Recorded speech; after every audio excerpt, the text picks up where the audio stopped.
السلام عليكم ورحمة الله وبركاته.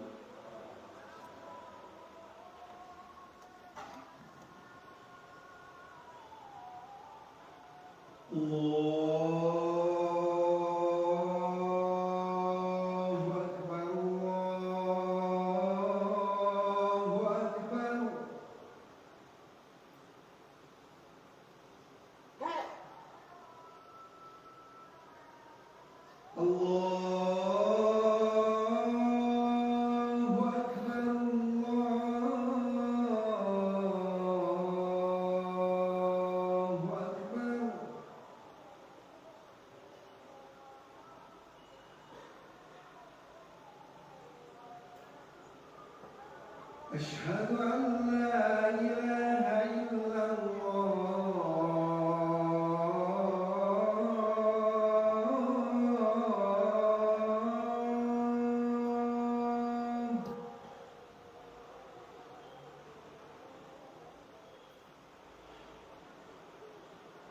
أشهد أن لا إله إلا الله.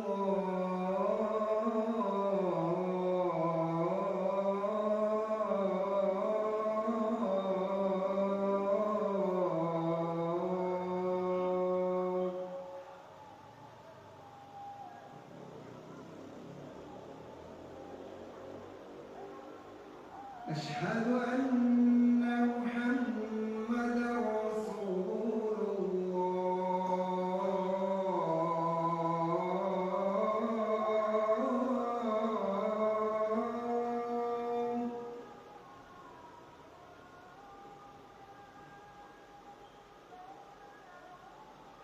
أشهد أن محمدا رسول الله.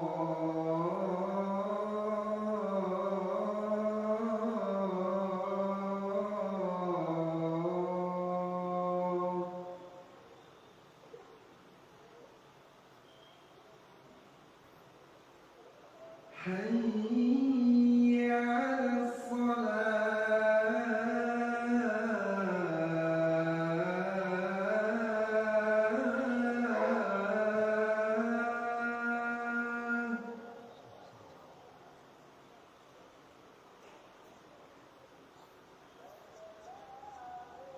حي على الصلاة.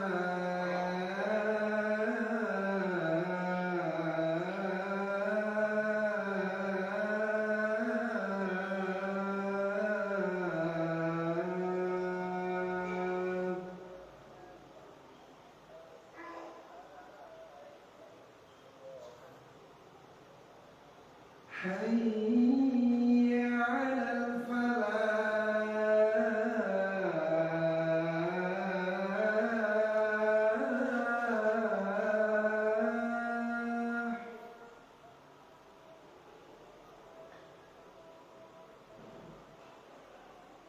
حي على الفلاح.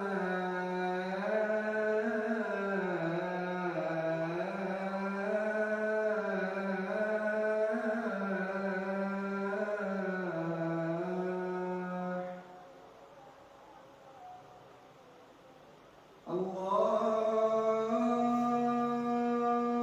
أكبر.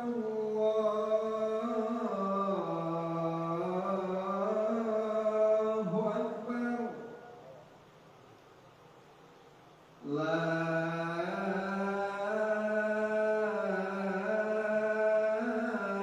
إله إلا الله.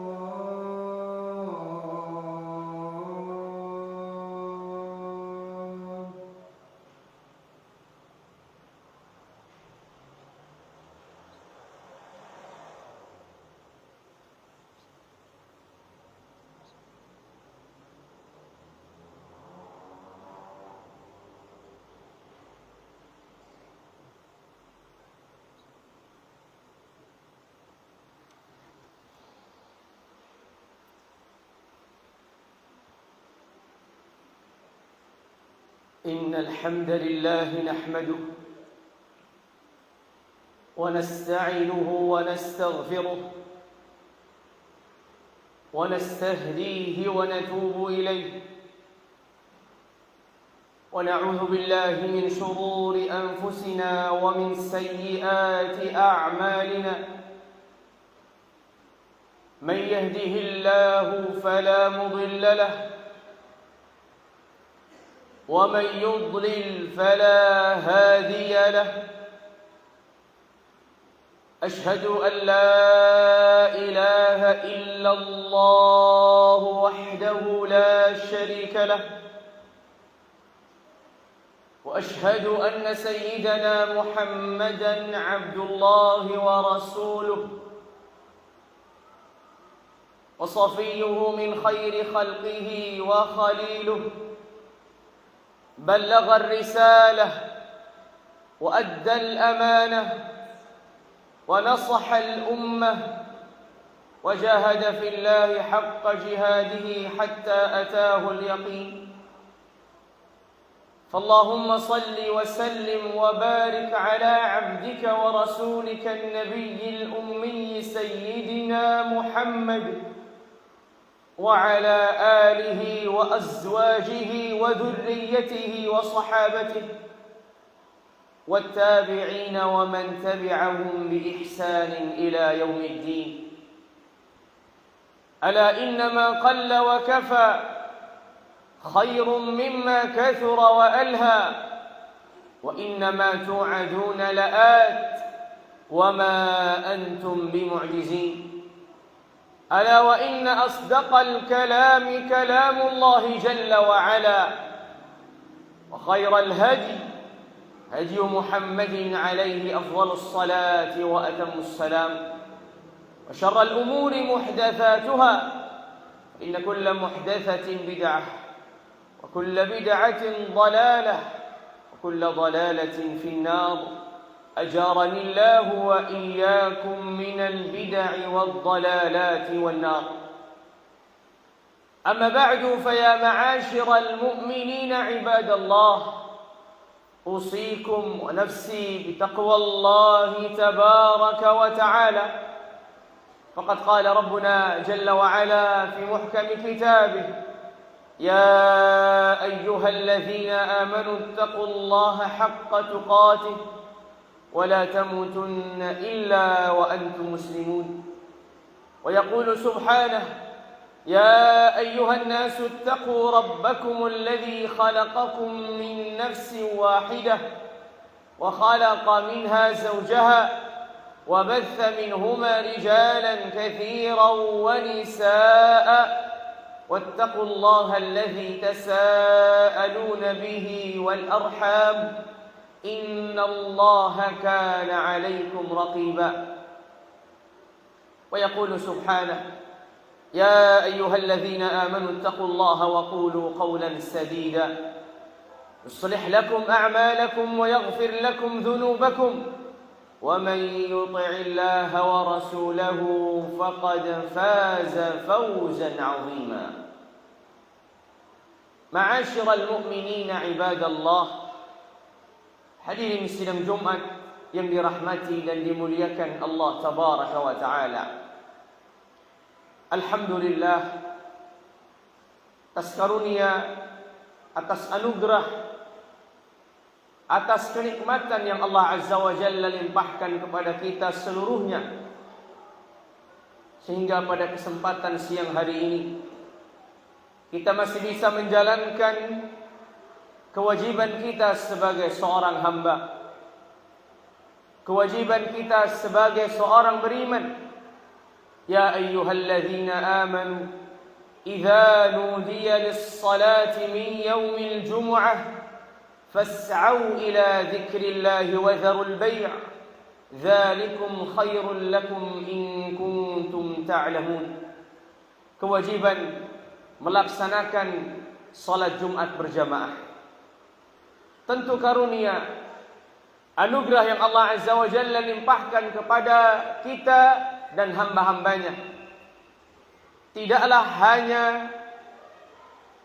kemampuan kita dalam menjalankan dan melaksanakan salat Jumat, tapi karunia Allah Tabaraka wa Ta'ala meliputi kehidupan kita sebelum melaksanakan salat Jumat ataupun setelahnya.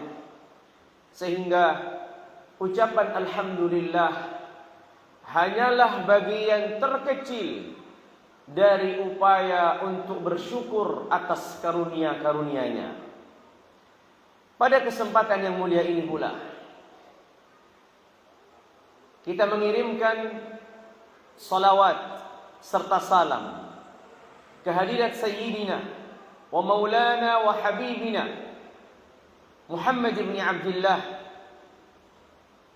Semoga salawat serta salam selalu tercurahkan untuk beliau, keluarga beliau, keturunan beliau, para sahabat-sahabat beliau, dan orang-orang beriman yang terus menjunjung tinggi ajaran-ajaran beliau dan berupaya untuk meneladani beliau dalam kesehariannya.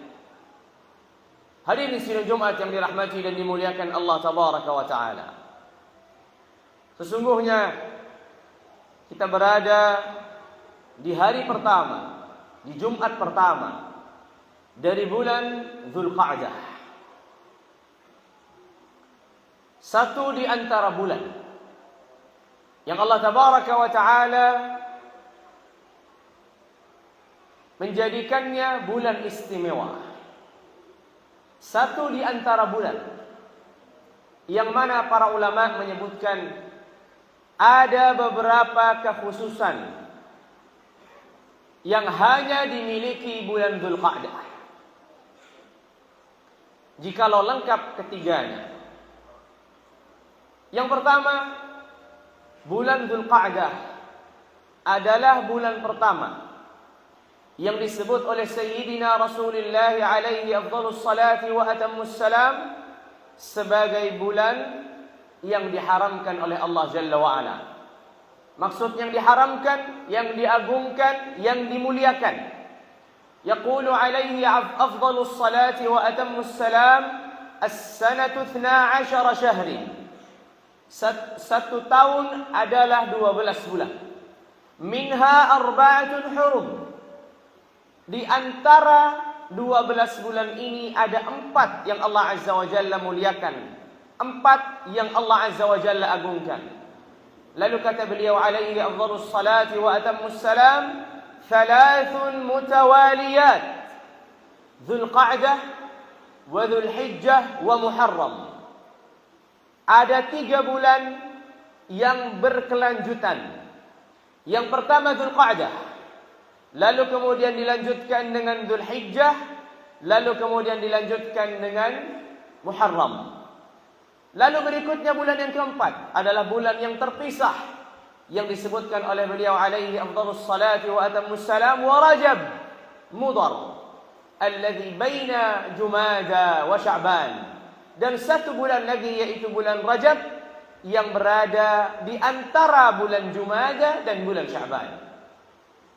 Ma'asyiral mu'minin ibadallah, ini adalah kekhususan pertama yang dimiliki bulan Dzulqa'dah, bahwa bulan Dzulqa'dah adalah bulan pertama dari bulan haram, dari bulan yang Allah Azza wa Jalla muliakan, sebagaimana Allah Tabaraka wa Ta'ala sebutkan dalam firman-Nya, inna iddatash syuhuri 'indallahi 12 syahra fi kitabillah yauma khalaqas samawati wal arda minha arba'atun hurum.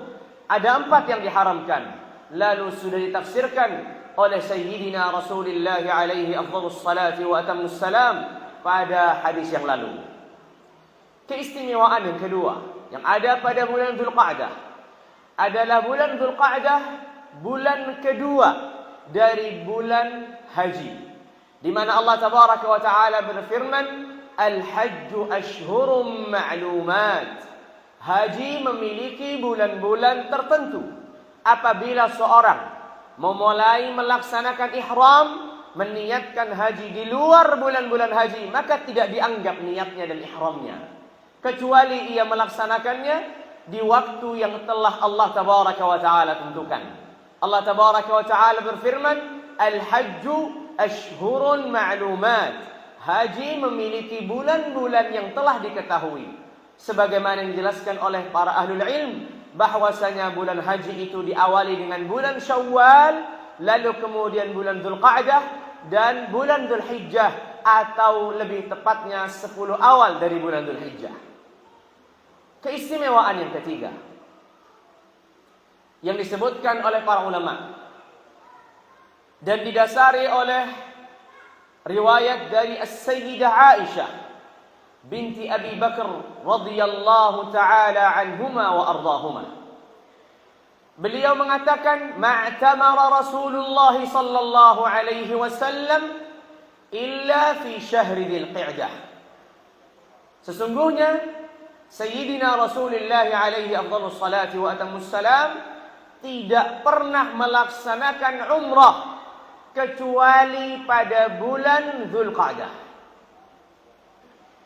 Kecuali pada bulan Dzulqa'dah. Yang kemudian para ulama menyebutkan dalam masa hidupnya Sayyidina Rasulullah alaihi afdhalus salati wa atammus salam, beliau melaksanakan 4 kali umrah. Yang pertama Umratul Hudaybiyah terjadi pada bulan Dzulqa'dah. Lalu yang kedua adalah Umratul Qadha yang terjadi pada bulan Dzulqa'dah. Lalu kemudian yang ketiga Umratul Ji'ranah yang terjadi pada bulan Dzulqa'dah. Dan yang terakhir Umratun ma'a hajjatihi, Hajjatul Wada', umrah yang terjadi bersamaan dengan Hajjatul Wada', dan itu juga terjadi pada bulan Dzulqa'dah. Sehingga para ulama menyebutkan bahwa di antara bulan yang diutamakan untuk melaksanakan umrah di dalamnya adalah bulan Dzulqa'dah. Itulah 3 keistimewaan dari bulan Dzulqa'dah. Yang pertama, bulan Dzulqa'dah adalah bulan yang Allah Azza wa Jalla haramkan dan muliakan di antara 4 bulan yang telah disebutkan. Dzulqa'dah, Dzulhijjah, Muharram, Rajab. Dzulqa'dah salah satunya dan pertama.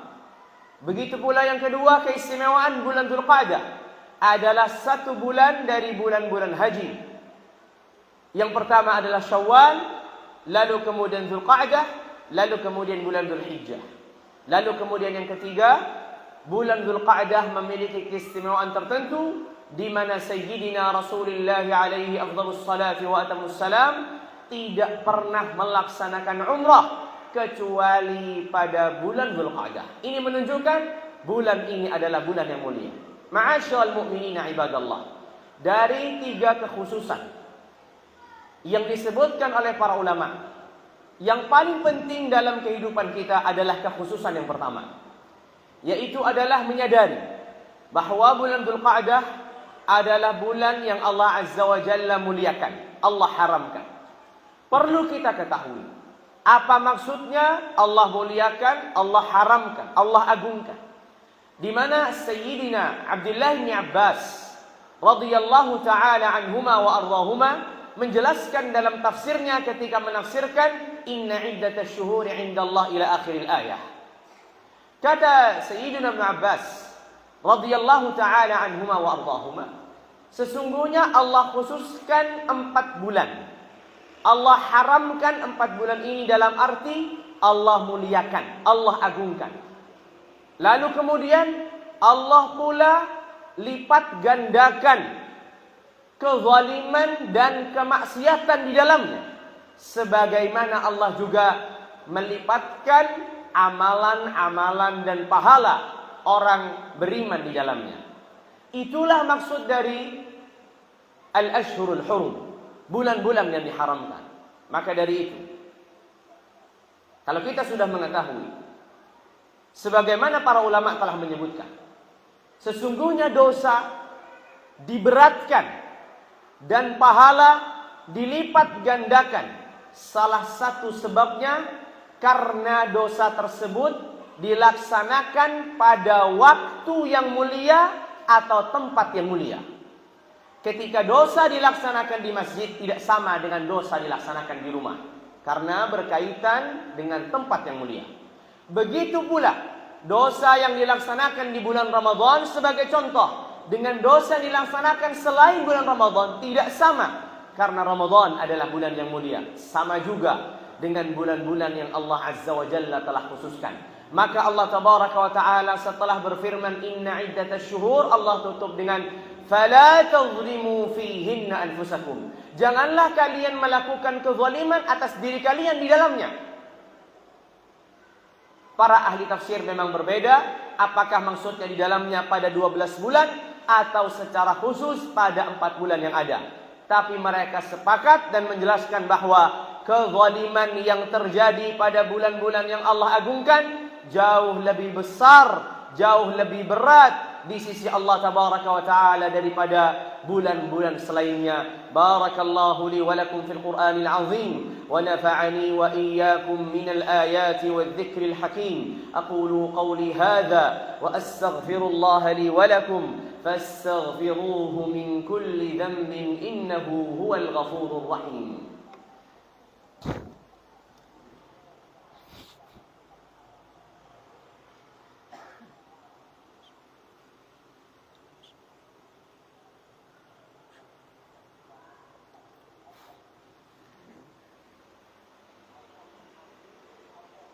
الحمد لله رب العالمين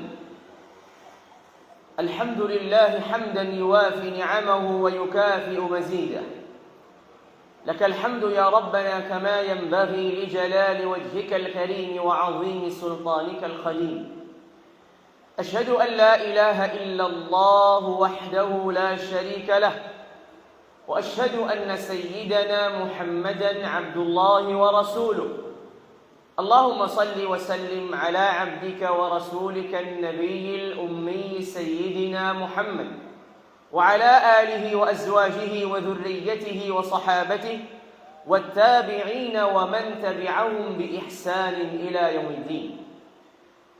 أما بعد فيا معاشر المؤمنين عباد الله أوصيكم ونفسي بتقوى الله تبارك وتعالى. فقد قال ربنا جل وعلا في محكم كتابه يا أيها الذين آمنوا اتقوا الله ولتنظر نفس ما قدمت لغد واتقوا الله إن الله خبير بما تعملون. ويقول سبحانه ولقد وصينا الذين أوتوا الكتاب من قبلكم وإياكم أن اتقوا الله فاتقوا الله عباد الله. Hadirin sidang Jumat yang dirahmati dan dimuliakan Allah tabaraka wa ta'ala. Sebelum khutbah yang kedua ini diakhiri, kembali lagi menegaskan bahwa kita berada di hari pertama dari bulan pertama yang Allah tabaraka wa ta'ala muliakan, Allah tabaraka wa ta'ala agungkan. Dari 4 bulan, Dzulqa'dah, Dzulhijjah, Muharram dan Rajab. Yang itu artinya pahala, amalan saleh, ketaatan memiliki kualitas yang berbeda, berat yang berbeda, lipatan yang berbeda. Sebaliknya pula, itu artinya kezaliman, kemaksiatan, kelalaian, kemungkaran dan dosa diberatkan, dilipatkan lebih agung di sisi Allah tabaraka wa ta'ala daripada dosa-dosa yang dilakukan oleh seorang hamba di luarnya. Ma'asyiral mu'minin ibadallah, kalau kita telah mengetahui itu, maka tanggung jawab kita berikutnya adalah bagaimana kita mengisi bulan Dzulqa'dah, menyambungnya dengan bulan Dzulhijjah, menyambungnya dengan Muharram, 3 bulan ini dengan memaksimalkan ketaatan dan meminimalisir, mengurangi, membatasi semaksimal mungkin dan semampu kita dari keburukan dan kemaksiatan. Itulah yang bisa kita lakukan agar kelak di hadapan Allah kita membawa catat amal dengan lipatan pahala karena kita melaksanakannya di waktu yang tepat, yaitu di bulan-bulan yang Allah Azza wa Jalla agungkan. Agar kelak kita di hadapan Allah tabaraka wa ta'ala ringan dari dosa-dosa karena kita telah berupaya untuk mengurangi dan mencegah diri kita agar tidak terjatuh dalam dosa-dosa di bulan-bulan yang Allah Azza wa Jalla agungkan dan muliakan. Semoga Allah tabaraka wa ta'ala memberikan petunjuk kepada kita dan kemudahan untuk memaksimalkan ketaatan di dalamnya dan menjauhi kemaksiatan dan dosa di dalamnya. Dan semoga Allah Tabaraka wa Ta'ala tidak menjadikan kita hanya sebatas hamba yang mampu mendengar, tapi tidak mampu mengamalkan apa yang ia dengar. Semoga Allah Tabaraka wa Ta'ala memudahkan kita untuk menjadi hambanya yang Allah Tabaraka wa Ta'ala sebut, alladzina yastami'una al-qawla fayattabi'una ahsanah. Orang-orang yang mendengarkan ucapan-ucapan baik, lalu kemudian mereka mengikutinya, melaksanakannya, menerapkannya. Pada akhir khutbah ini, Allah Tabaraka wa Ta'ala berfirman, innallaha wa malaikatahu yusalluna 'alan nabi ya ayyuhalladzina amanu sallu 'alaihi wa sallimu taslima. Allahumma salli wa sallim wa barik على عبدك ورسولك النبي الأمي سيدنا محمد وعلى آله وأزواجه وذريته وصحابته والتابعين ومن تبعهم بإحسان إلى يوم الدين. اللهم اغفر للمسلمين والمسلمات والمؤمنين والمؤمنات الأحياء منهم والأموات إنك سميع قريب مجيب الدعوات. اللهم اغفر لنا ذنوبنا وكفر عنا سيئاتنا وتوفنا مع الأبرار. اللهم اغفر لنا ما قدمنا وما أخرنا وما أسررنا وما أعلنا وما أسرفنا وما أنت أعلم به منا. اللهم إنا نسألك من الخير كله عاجله وآجله ما علمنا منه وما لم نعلم، ونعوذ بك من الشر كله عاجله وآجله ما علمنا منه وما لم نعلم. اللهم إنا نسألك رضاك والجنة، اللهم إنا نسألك رضاك والجنة، ونعوذ بك من سخطك والنار، ونعوذ بك من سخطك والنار. اللهم إنا نسألك الجنة وما قرب إليها من قول أو عمل، ونعوذ بك من النار وما قرب إليها من قول أو عمل. اللهم إنا نسألك الهدى والتقى والعفاف والغنى. اللهم إنا نعوذ بك من الفتن ما ظهر منها وما بطن. اللهم إنا نسألك أن تنصر إخواننا المسلمين والمستضعفين في كل مكان. اللهم انصرهم وأيدهم في غزة. اللهم كن معهم ولا تكن عليهم. اللهم كن معهم ولا تكن عليهم. اللهم انصرهم بنصرك. اللهم ارحمهم. اللهم تقبل شهداءهم. اللهم ارحم موتاهم. اللهم داوي جرحاهم. اللهم اشف مرضاهم. اللهم عليك باليهود الغاصبين ومن عاونهم. اللهم دمرهم تدميرا واجعل كيدهم في نحورهم يا قوي يا عزيز. ربنا تقبل منا إنك أنت السميع العليم، وتب علينا إنك أنت التواب الرحيم. ربنا آتنا في الدنيا حسنة وفي الآخرة حسنة وقنا عذاب النار. وآخر دعوانا أن الحمد لله رب العالمين.